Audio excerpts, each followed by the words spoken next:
So nandito tayo sa NAIA Terminal 3 at boarding na tayo. We are riding Cebu Pacific heading to Tacloban. So this is my first time going to Tacloban City. Hopefully maging maganda yung trip natin. Alam ko very hectic kasi ang dami kong trabaho, but push natin to.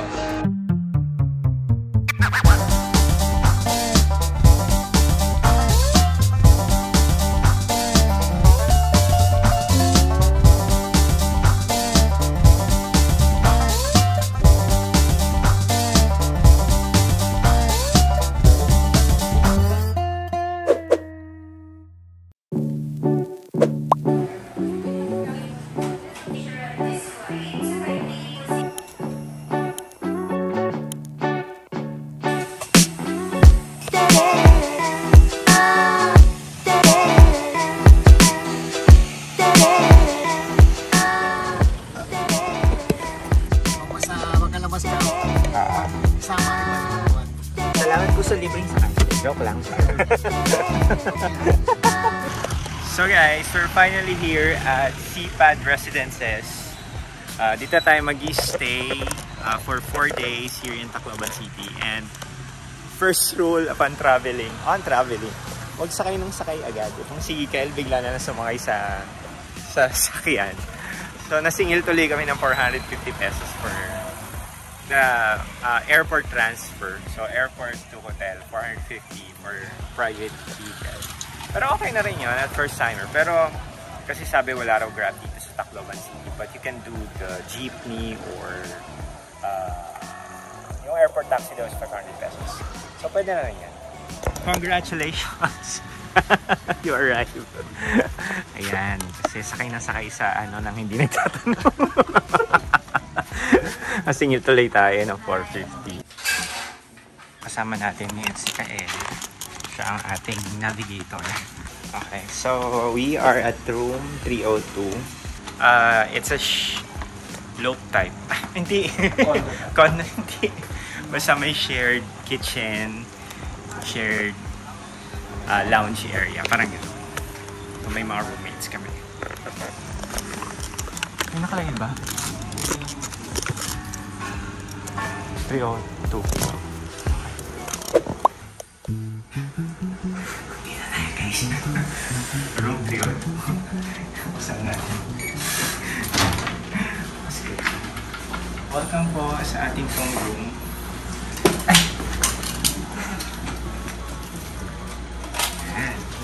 So, we book a twin room dito sa CPAD na sister company ng XYZ Hotel, na sikat na hotel here in Tacloban. And I'm gonna give you a room tour, quick room tour. First mirror, we have CR. So maganda yung CR niya kasi parang ganito yung itsura ng CR sa bahay. So may shower. So we got towels and stuff. The usual hotel. So di na natin kailangan bumili ng dental kit. We requested for a twin bed. We got a bed, we got a fridge, a small TV, and of course a complimentary water. Wala pa lang complimentary water. Coffee. Ayan. And a lamp. We got the telephone, and aircon of course. And lastly, we have here the cabinet. Ayan. So may mga extra punan. And we have a slippers. Wait, maganda yung slippers nila ng fairness. So, gamitin natin yan. So, saan ka? Kahit saan. Ayaw ka sa aircon. Sure na yun. Ayan. So, magpe-prepare lang kami and then we're heading out to have dinner. So, labas muna tayo. Hanap tayo ng food. Yung metro daw, yung mall dito sa tapat, magsasara ng 8 o'clock. So, parang we need to rush and check it out para makabili tayo ng pagkain. So, dito kami napadpad. Skyler's Sizzling Steak.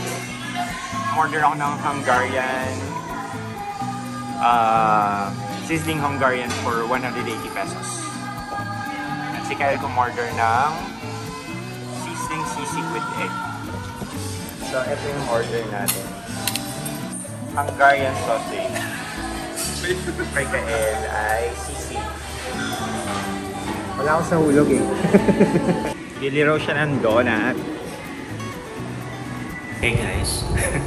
So, nandito tayo ngayon sa kitchen area ng aming accommodation. So, this is a shared area. Kasi merong tatlong room.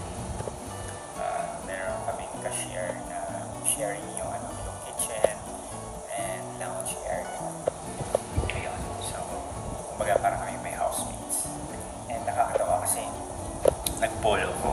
Kasi akala ko may meeting kami na 10:30. Yung pala 10 o'clock yung meeting. Na-late ako. Anyway, this is the kitchen.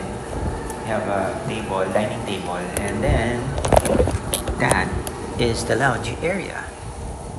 So, binuksan nila yung bintana kasi mainit ata pagka hapon. Ngayon, wala naman tayong gagawin. We're just gonna chill here at the house. Tomorrow, maaga yung call time natin. So, hopefully, wala akong masyadong work tonight para naman makaalis kami on time. Peace. Good night, guys!